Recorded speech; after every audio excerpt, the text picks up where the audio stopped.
Guys, अगर आप लोगों को भी स्पेस में मेरी तरह बहुत ज्यादा इंटरेस्ट है तो एक इंटरेस्टिंग फैक्ट बताता हूं। गाइज, क्या आप लोगों ने कभी इरोस एस्ट्रॉइड के बारे में सुना है? नहीं सुना? डोंट वरी, मैं आपको बताता हूं।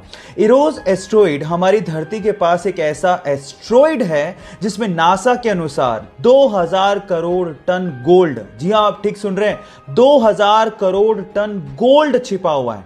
और उसके अलावा इतनी ही मात्रा में प्लेटिनम और एल्यूमिनियम उस पे छिपा हुआ है। मजे की बात यह है कि 1898 में इसकी डिस्कवरी कर ली गई थी और सन 2000 में नासा ने अपने एक स्पेस शिप का इस पे सॉफ्ट लैंडिंग भी करवाया था और इन फ्यूचर नासा इस पे माइनिंग की प्लानिंग भी कर रहा है। ये इंटरेस्टिंग फैक्ट जान के आपको कैसा लगा? चैट सेक्शन में अगर मैं आपसे सवाल पूछूं कि इंडियन गवर्नमेंट द्वारा जारी किया गया ड्राइविंग लाइसेंस आप कौन सी कंट्री में इस्तेमाल कर सकते हैं, तो आप लोग क्या जवाब देंगे? आप लोग कहेंगे कि कैसा सवाल है, ऑब्वियसली इंडिया में।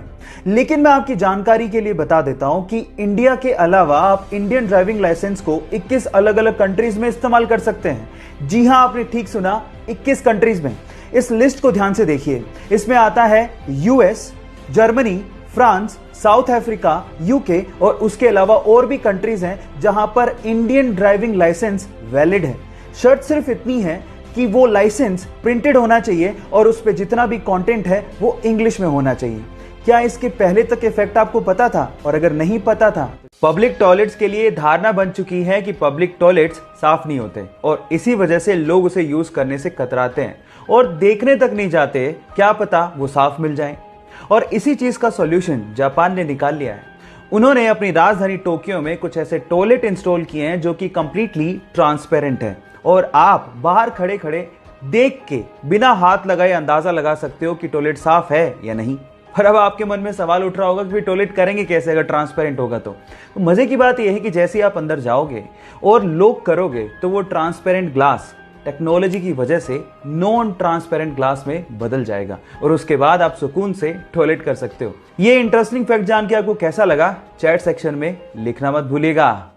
गाइस, ये तो आपको पता ही है कि हमारे देश में सड़कों का जाल बिछा हुआ है और बहुत सारी सड़कें एक दूसरे से इंटरकनेक्टेड भी हैं और हर साल नई सड़कों का निर्माण कंटिन्यूसली हो रहा है। लेकिन मैं अगर आपसे सवाल पूछूं कि हमारे देश में ऐसी कौन सी जगह है जहां पर रोडवेज या यूं कहें कि सारी सड़कें समाप्त हो जाती हैं, खत्म हो जाती हैं, मतलब सड़कों का एंडिंग पॉइंट कौन सा है, तो आप लोग क्या जवाब देंगे? डोंट वरी, मैं आपको बताता हूं। उस जगह का नाम है धनुष कोटी और वो तमिलनाडु स्टेट में है और उसे इंडिया का एंडिंग पॉइंट भी कहा जाता है। गाइस, आप लोगों ने फायर यानी कि आग को तो लगते देखा होगा। आग विजिबल होती है जो कि आप अपनी खुली आंखों से देख सकते हैं। लेकिन गाइस, एक आग ऐसी होती है जो कि लगती है लेकिन दिखाई नहीं देती, जिससे जलन भी उतनी होती है। मैं अंदर की आग की बात नहीं कर रहा हूं, एक साइंटिफिक फैक्ट है बाय द वे। इस आग को हम लोग मिथेनॉल फायर कहते हैं जो कि इनविजिबल होती है। जैसा कि आप इस वीडियो में देख भी पा रहे हैं कि लोग भाग रहे हैं क्योंकि उन्हें जलन हो रही है लेकिन वो आग दिखाई नहीं दे रही। एक्चुअली नॉर्मल फायर और मिथेनॉल फायर में यही फर्क होता है कि मिथेनॉल फायर इनविजिबल होती है। एक्चुअली वो डे लाइट में नहीं दिखती लेकिन रात में वो ब्लू कलर की दिखाई देती है।